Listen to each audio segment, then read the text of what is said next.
Assalamu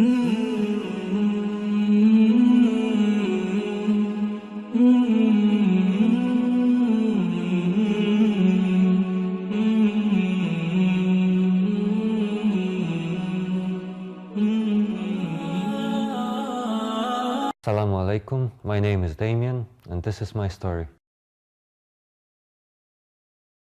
Well, I was born and raised in Poland, a small city called Radom. Both of my parents are Polish. I would say we were a pretty normal family. Yeah.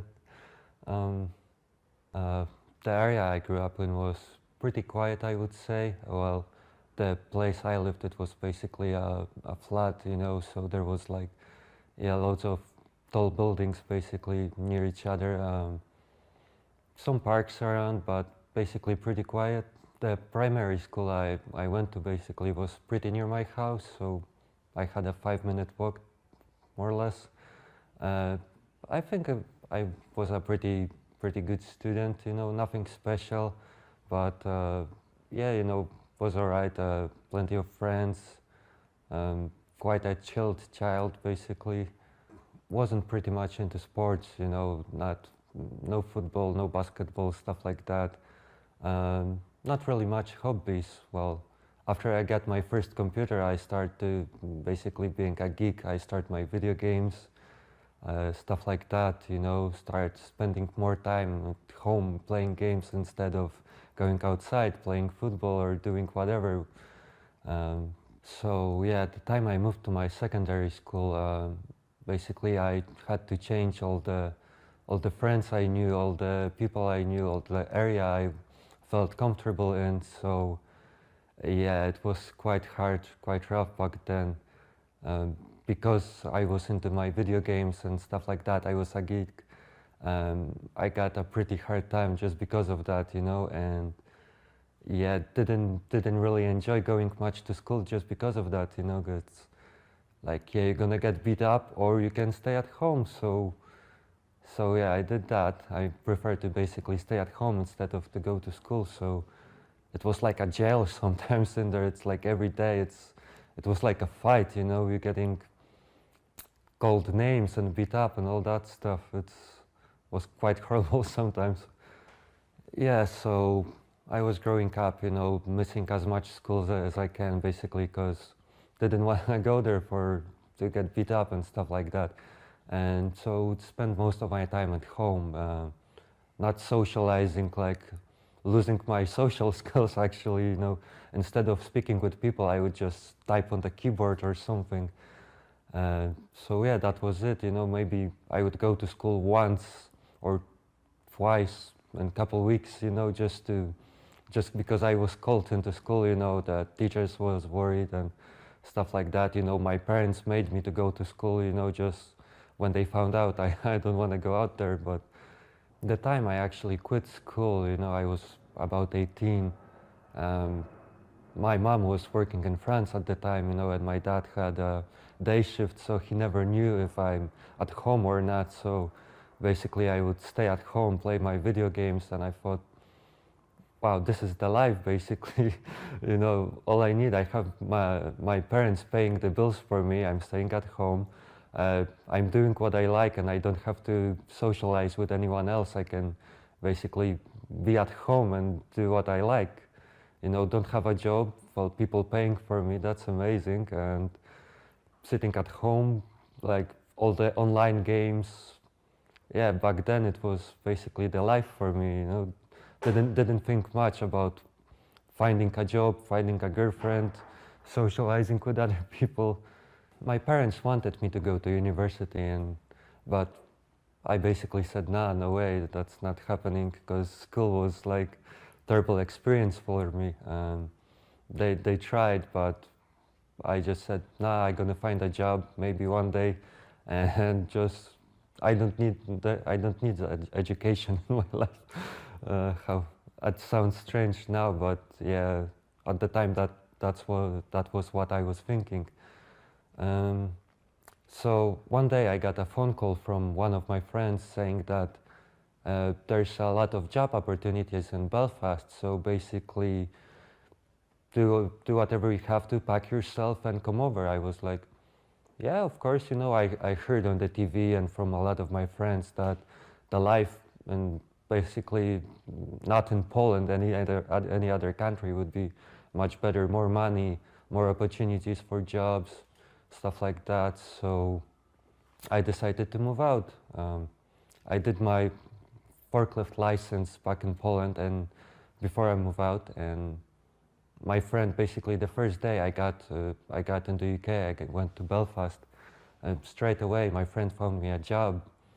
So yeah, I started working. I'm about 18, something like that. I'm about 18, just had my birthday. I have a job, I have a place to live, I have my income, and comparing to my life in Poland, I'm like, wow, you know, this is the amount of money I probably would never see. So yeah, you know, I was amazed. I was thinking like, wow, I can do all this stuff, I can spend it all, you know, start partying, doing stupid stuff. I mean, some of the people introduced me into drugs, you know, I start more alcohol, more stuff like that that I would never do. Basically, I moved to Belfast. I'm Polish, but I knew some English. I was quite good. My English was quite well for a Polish person. My job was, officially, I was a forklift driver. That's what was my job title, basically. But I did so much more than that. I was building furniture, building racking for shops, stuff like that. Was learned. I was taught how to set it up, you know. But most of the times I would be a helper for a delivery guy, delivery person. So I would go out for deliveries with furniture with one of the drivers, basically. I mean, it's not the most exciting job in the world, but they paid me. And comparing to Polish income, you know, that was an amazing amount of money for me. You know, I was able to pay my rent, I was able to buy my food and party for the rest of it, you know, spend it all alcohol on drugs and stuff like that. Yeah, at that stage, both my sister and my mother was living in Belfast with me, basically, so we shared a house. So when I was about 23, I decided to move house. I had to live on my own. So basically, I can do whatever I want, because yeah, my family told me, you know, that's not actually the way to go. So yeah, too much alcohol, too much stuff like that, you know. So I decided, yeah, I'm gonna move out, I'm gonna live on my own, so I can do whatever I want, maybe find a girlfriend, maybe, you know, improve, do whatever I want, basically. So yeah, about 23, I got a place for myself. I had enough money to manage that. With my income, I was able to pay all the bills, like I said, and have enough for food, for drugs, for alcohol, for whatever I wanted, basically. And I still was into my gaming back then. So yeah, every basically console, every way to not think about real life, you know, it was there for me, my games and all the intoxicants. So I would spend a lot of time, you know, locked, and I would spend a lot of time in my flat, basically, you know, for hours and hours. If I didn't have to work, that's all I would do, basically. Drink, play games, maybe smoke, of course smoke. And basically the time I had to go to work, I would call in and say, yeah, I'm sick, I need my holidays, do whatever I say, whatever lie I can, just to not go to work if I have the money left. Well, if the money would run out, well, I have to go back to work, so I would go do that. And I would lie and lie, like, constantly, you know, to the point I actually had to Google good lies to not go to work, you know. And for some reason my boss believed it, but yeah, that's what happened. Well, because my sister and my mother in Belfast, not far away from I was living. You know, basically I didn't feel like I need to go to Poland too much. Like the two closest persons that I felt close to was living near, so didn't feel like going even on vacation, on holidays to Poland. But yeah, it was, I had to visit my elderly, like my grandpa, my grandma. It was quite nice to meet some of the people I used to hang out with, even if there wasn't much of them. And of course, my father was still living in Poland at that time. So once, maybe 3 years, maybe 2 years, I would go to Poland to visit, but it felt like not in the, I didn't feel too comfortable in there. It felt really wild comparing to the place I was living in Belfast, basically. But well, coming from I had some money saved, so going to a poor country that Poland was back then, I was felt quite good, because I was able to afford things that most of the people wouldn't be able to do back then, Maybe I don't want to sound too high and mighty on it, but yeah, it made me feel quite proud, basically, seeing all my friends that can't really find a job and don't have much money on them. I was able to go party with them, basically pay for everything. People wanted to hang out with you just because you have money, and I knew that, but didn't bother me. I was like, yeah, just come over, I can do this, I can buy that, So when I spent my money in Poland, every time I came back to Belfast, I actually felt back in home, even if I wasn't there for very long, a majority of my life, but this place felt like home for me. Maybe because my mother and my sister was there, but don't know, but it felt like home. Would carry on like that for a couple of years without much change, work if you must, party, drugs, games. But finally my boss decided that he's closing the company. That was after about 3 years of me working there. So yeah, I just rented my house basically, and I lost my job. So it was quite a big hit for me, basically, from having a perfect life for me, doing basically whatever I want, to I don't have a job, I don't have the money to pay my bills, and basically what to do. So I had to move out from the house that I enjoyed so much. I moved back with my mother and my sister, basically. Was quite a bum for a while, would have claimed some benefits, basically.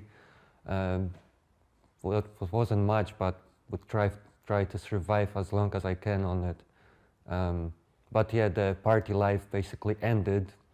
I lost my job, was quite getting depressed because I can't do what I want. I don't have a job. I don't have money to do what I want. I can't buy a game that I want. So I can't really escape the world I don't really like, was needed to focus more on real life, basically. So I couldn't find a job for a while. Maybe I didn't want to, and my mom helped me with that. She met me with her boss, basically. She introduced me to him, and luckily enough, he gave me a job. He gave me a chance. So after that, minimum wage, nothing special. Laundry, can't imagine, being anything exciting, but had enough money to basically pay some of my bills and maybe enjoy a little bit of the life that I enjoyed before that, like, yeah, a little bit more for alcohol, a little bit more for games, and basically buy some stuff that I want. But with that, I found that I'm not really happy, was with all the drugs and all that, I was basically getting slimmer and slimmer and more depressed. basically the things that I thought that makes me happy, actually it put me down, you know, and you know, because I wasn't much of a people person, you know, wouldn't socialize too much, wouldn't talk to people, would prefer to sit in my room and basically play my games, you know, and yeah, to intoxicate myself, you know. It didn't make me as happy as I thought. So at that point, I started to question my ways, basically. Question, is it the right thing? Is the thing I do actually make me happy in life?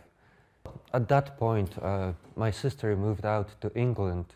So basically one of the people I actually cared about, you know, one of the people that I could really openly talk to moved away. So I got another quite big hit, you know, so I'm quite depressed at the time, at the point.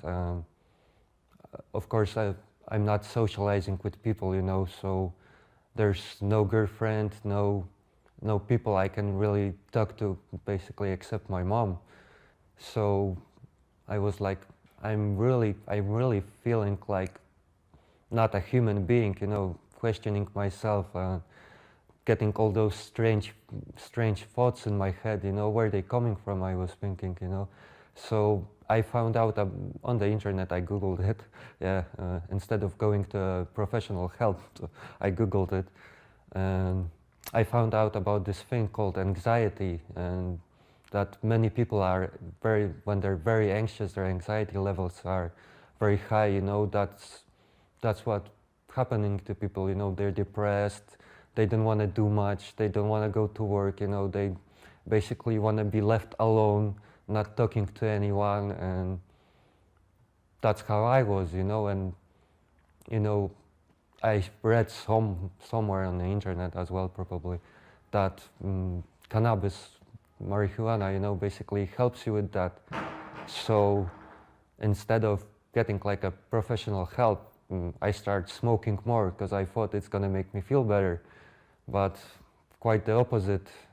I was getting worse and worse, you know, to the point that the only person that I could talk to basically was my mom, you know. So I would get aggressive, I would get drunk more often, I would get stoned more often, and basically the only person back then that wanted to help me, you know, I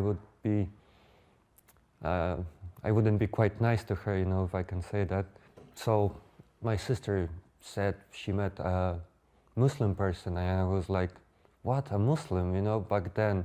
And anything that I knew about Muslim was from TV, so if you heard anything about conspiracy theories about 9/11 and stuff like that, you know, Osama bin Laden, so that was all my knowledge about Muslim people, basically.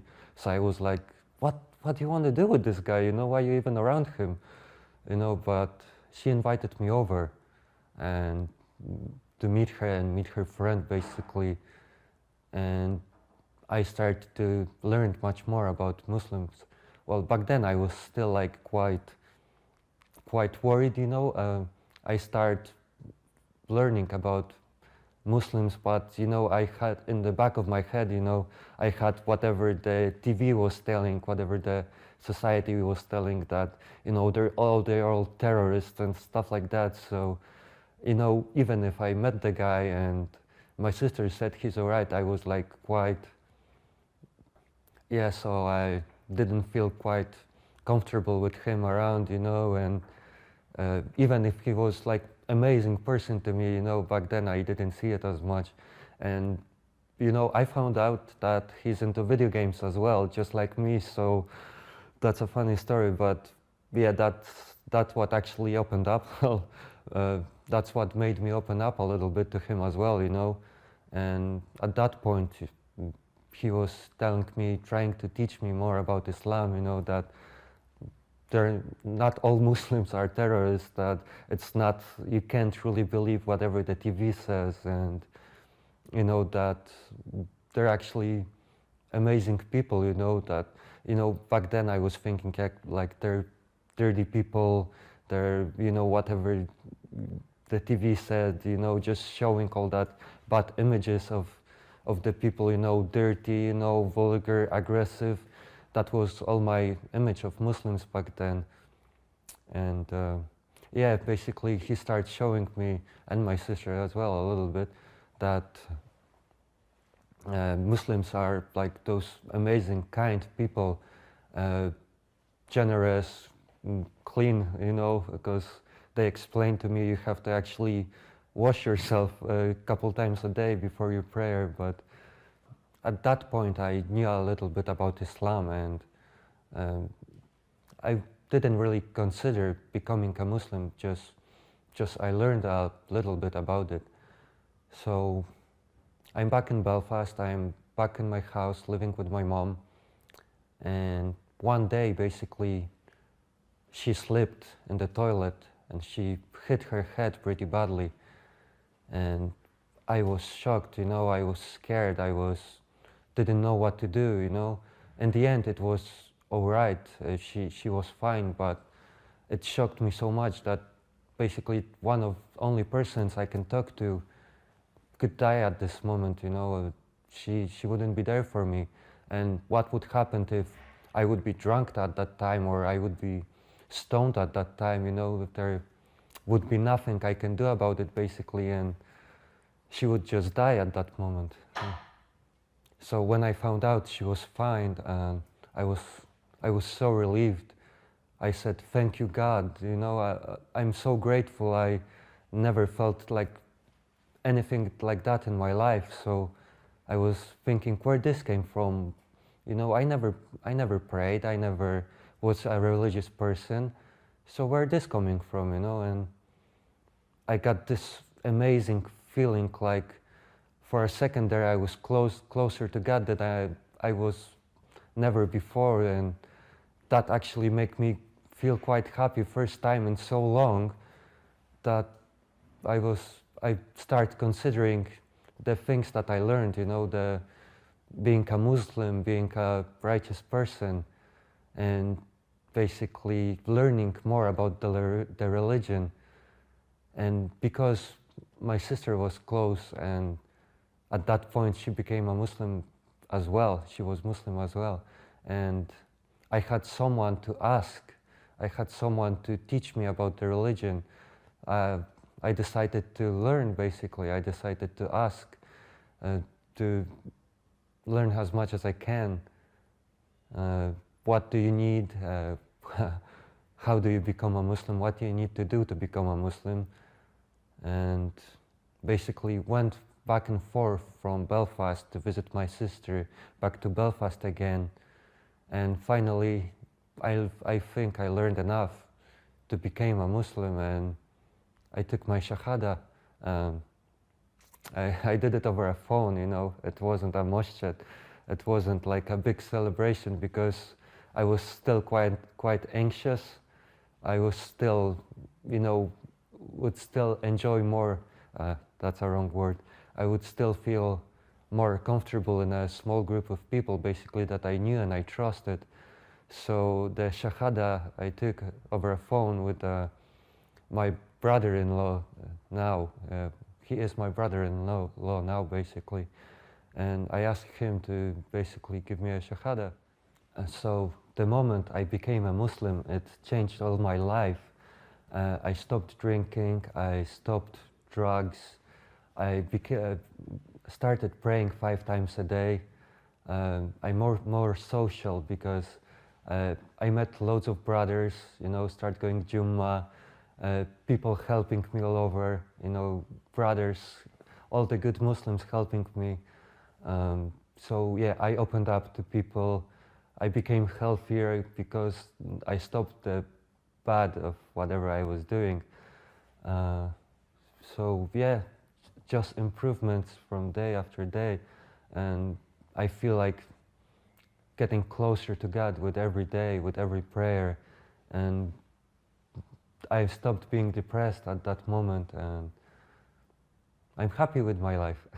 So I would advise anyone to not listen to all the rumors you hear about Islam, not listen about everything you hear on the internet or in the media. I mean, if you really want to know the truth, learn about it. Learn it from the people that actually know about it. Read a little bit of Quran, even Google it. Go online, check interview just like this one. Assalamu alaikum.